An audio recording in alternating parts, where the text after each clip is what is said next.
Could this be the big breakout long foretold by investors in Paramount Skydance, formerly known as Paramount Global, formerly known as Viacom CBS, formerly known as Viacom, formerly known as the Northeast Theater Company? Why doesn't everyone just buy stocks below their intrinsic value? Let's see what it would have been like to go through the journey on 3 specific stocks. Let's dive in so that your wisdom can blossom. This video is intended for educational purposes. Opinions made by me or the Sage Seeds AI are not investment advice. The story for Paramount Skydance is the merger. For anyone still learning candle bars, let me show you a pretty clear and crisp example. All investors thinking, when's the merger? When's the merger? When's the merger? Merger is announced right here on this thin little trigger bar. And since the merger, we are coiling with an upwards tilt. Now, I am not a betting man, I'm an investing man. But in the August update, I said the odds were leaning towards a breakout upwards. And specifically, as long as the price stays above this 200 SMA, which seems to be at around 1183, 1185-ish, well, this is where the long-term holders are likely to have their cost bases. Anyone that's holding significant shares in this is very much a long-term holder at this point. All the momentum guys have been out of this for years. Scalpers are not going to waste their time here. I mean, the fact that there's no scalping going on is why you get moves like this. And so PSKY is the definition of garbage bin ignored. No offense, I think the company is great fundamentally, but the actual stock itself is a very Wild West type market. PSKY essentially trading like a penny stock while still being a company in the billions in terms of market cap. Not usual to see. And so the opportunity is there. But did you hold on as the price plummeted below the support level? Personally, I was out on this day here. This is a textbook example of a post-corporate action breakout. Although, and this could be a crucial detail, the volume here is really small. It's actually on average less volume than what was happening in the months prior to the merger. That detail could develop into a very critical detail that doesn't allow this breakout to go very far. So definitely a very dangerous stock to be trying to get involved with for the moment, but a stock with beautiful fundamentals that I personally think could become a leader in the entertainment industry. Bank of America Securities initiated a underperform rating claiming that the price goes down to $11. I would call that pretty bold on their part. We've got some people commenting on the ticker. The daily chart looking juicy. I would caution against that, devil chills. That day chart is looking like one of the most dangerous day charts you could possibly imagine. It's basically a penny stock at this point. Purple Cat 9 is confused why today is a green day. I mean, it's not that much of a green day, Purple Cat. Probably just chill out, go touch grass. Trustus K thinks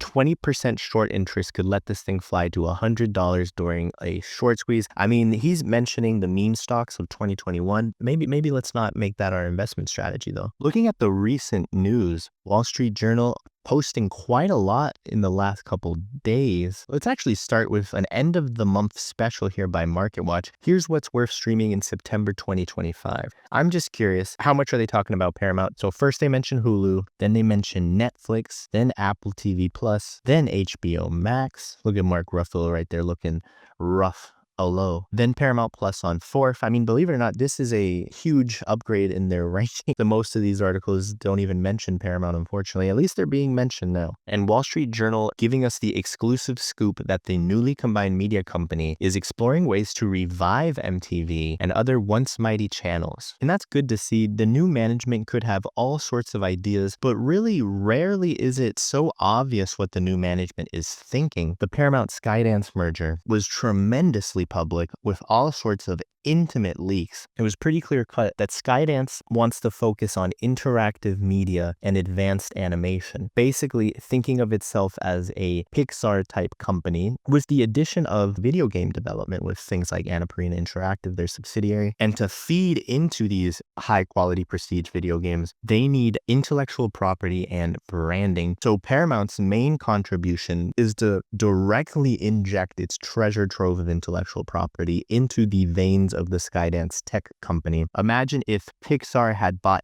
Disney instead of the other way around. So extremely early days, but again, a market that is overall so far revealing a clear upward bias towards the future of this stock. Next on the docket, we have Verisign Inc., a very rare technology software company that I genuinely believe is trading below its intrinsic value. Even today, even after this massive run up, everything culminating in the day where I sold right here. Look at that. Ugly gap, one of the ugliest gaps. I dare you to try to find one uglier than this. It's just absolutely horrendous. And the explanation is quite simple. A single large shareholder named Berkshire Hathaway, Granddaddy Warren, slapping his protege in the face, aka me, saying I can't have anything fun like a Verisign about to break its channel, which would be extremely aggressively bullish. Now, as soon as I was in this emotional high post earnings, beautiful earnings report by the way, Warren says we need to unload shares. The price we decided is the price that we have been hovering around all summer. And so the stock immediately plunges to that price. And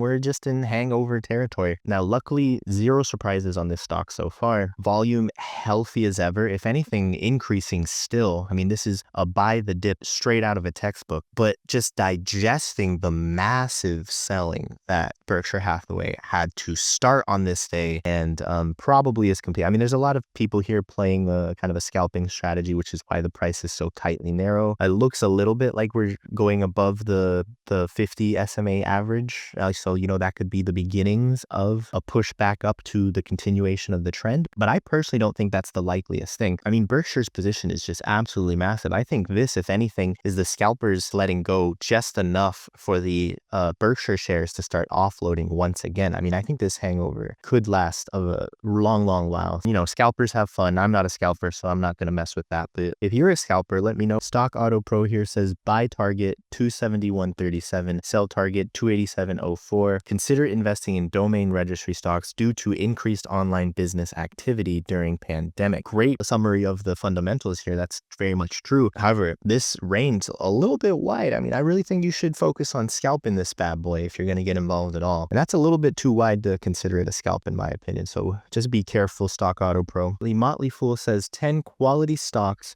with true pricing power. Verisign right there at number 10 on the list. You know, other stocks that we've covered on this channel include Visa, very much include ASML, Coca-Cola. Pretty solid list with the exception of Taiwan Semiconductor, but I don't have to make this a whole thing. There's a lot of great things about Taiwan Semiconductor, but I'm surprised to see the Motley Fool claim that pricing power is one of those things. But anyway, I digress. Verisign very much should be on a list like this in my opinion. The most recent value validate pick was Rolls-Royce Holdings PLC. It's unfortunately not listed in Finvis, so I've had to pop over to TradingView. This is a momentum stock that is behaving like a momentum stock. Now, the story in the last couple weeks is this big pullback, rather aggressive pullback, to be honest. Aggressive enough that if we were looking at just this in isolation, many traders would caution that this looks like a bit of an exhaustion pullback. However, we do need to look back at how just a month prior, less than a month prior to that, there was a pretty massive gap upwards. And I'm going to really give you guys your money's worth, which the only cost of my videos is to please consider liking. And if you want to let me know that you appreciate this modern take on value investing, please subscribe as well. But this gap up smackdown is starting to look like a repeated pattern to me. Here in March, you can see gaps up, smackdown, back down, but you can also see a little gap up, smackdown, back down, a little gap up. This one didn't really manage the smackdown, but it looks like it tried when you look at the volume. And the very first one that I can find is actually all the way back in February. This tiny little